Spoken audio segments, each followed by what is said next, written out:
Assalamualaikum warahmatullahi wabarakatuh. Perkenalkan, nama saya Mutrika. Nah, di sini saya akan menerangkan pelajaran PPKN kelas 5 semester 1 tema 1. Nah, di sini sebelum memasuki materi, alangkah baiknya kita mengetahui terlebih dahulu kompetensi dasar dan tujuan pembelajaran. Kompetensi dasar yaitu 3.1 mengidentifikasi nilai-nilai Pancasila dalam kehidupan sehari-hari. Kemudian tujuan pembelajaran yaitu setelah mempelajari materi ini, siswa diharapkan dapat 1. Mengidentifikasi sikap-sikap yang sesuai dengan nilai-nilai yang terkandung dalam sila Pancasila. Yang kedua, menganalisa sikap-sikap yang sesuai dengan sila-sila Pancasila. Nah, nilai-nilai yang terkandung dalam sila-sila Pancasila. Nilai-nilai Pancasila perlu sekali kita kembangkan dalam kehidupan sosial budaya. Hal ini dimaksudkan agar tercipta suasana yang tenang, sejahtera, damai, dan aman. Tanpa nilai-nilai tersebut, kita tidak akan dapat mencapai semua itu. Nah, berikut adalah nilai-nilai Pancasila.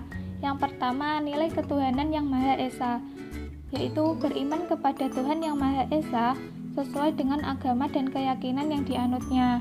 Yang kedua, nilai yang terkandung dalam sila ini juga mengharuskan kita untuk saling menghormati dan bekerja sama antar pemeluk agama yang berbeda-beda. Dan yang ketiga, tidak boleh memaksakan suatu agama dan kepercayaan kepada orang lain. Dan yang terakhir, saling menghormati kebebasan dan menjalankan ibadah. Bisa dilihat seperti gambar di atas, yaitu contohnya kita saling menghormati agama yang ada di Indonesia. Yang kedua, nilai kemanusiaan yang adil dan beradab, yaitu setiap warga negara hendaklah mengakui persamaan derajat, persamaan kewajiban antara sesama manusia sebagai asas kebersamaan bangsa Indonesia dan persamaan hak. Dan yang kedua, mengembangkan rasa saling mencintai sesama manusia. Yang ketiga, sikap tenggang rasa, menjunjung tinggi nilai-nilai kemanusiaan. Yang keempat, gemar melakukan kegiatan kemanusiaan. Dan yang terakhir, berani menegakkan kebenaran dan keadilan. Nah, bisa dilihat seperti gambar di samping, ada seorang anak kecil yang memberikan sejumlah uang kepada sang kakek. Dan yang ketiga, nilai persatuan Indonesia, yaitu makna dan nilai yang terkandung dalam sila ini adalah menjaga persatuan dan kesatuan negara Republik Indonesia. Yang kedua, sikap cinta tanah air.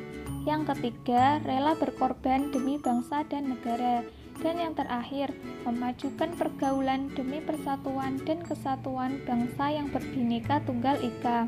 Nah, bisa dilihat seperti gambar di samping, yaitu terdapat masyarakat yang bergotong royong untuk membangun sebuah rumah. Yang keempat, nilai kerakyatan yang dipimpin oleh hikmat kebijaksanaan dalam permusyawaratan perwakilan.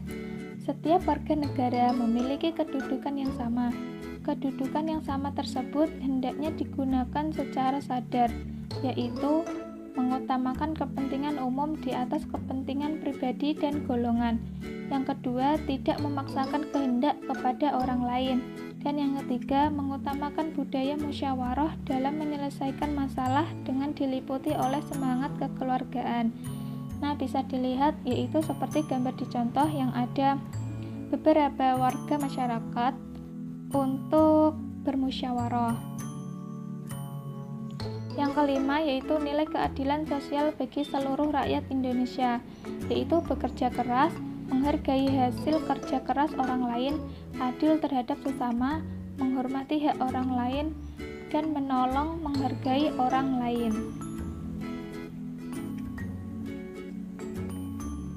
Berikutnya adalah contoh sikap nilai-nilai Pancasila, yaitu sikap yang sesuai dengan sila pertama, tidak memaksakan agama kepada orang lain. Yang kedua, rajin beribadah. Yang ketiga, memberikan kesempatan kepada orang lain untuk beribadah dan merayakan hari besar keagamaan. Sikap yang sesuai dengan sila kedua, yaitu tidak membeda-bedakan teman dalam bergaul, saling membantu dan menolong antar sesama. dan menjenguk orang sakit. Selanjutnya yaitu sikap yang sesuai dengan sila ketiga, yaitu gotong royong, kerja bakti, memperoleh kesenian dari daerah lain. Yang selanjutnya sikap yang sesuai dengan sila keempat, yaitu musyawarah mufakat, menghargai pendapat orang lain dan tidak memaksakan pendapat pribadi kepada orang lain. Dan yang selanjutnya sikap yang sesuai dengan sila kelima, menghukum kepada para pelanggar hukum meskipun kepada seorang pejabat. Nah, itulah materi yang dapat saya sampaikan, yaitu materi pelajaran PPKN yang terdapat di kelas 5. Nah, cukup sekian. Apabila ada kata-kata yang kurang berkenan, saya mohon maaf. Wassalamualaikum warahmatullahi wabarakatuh.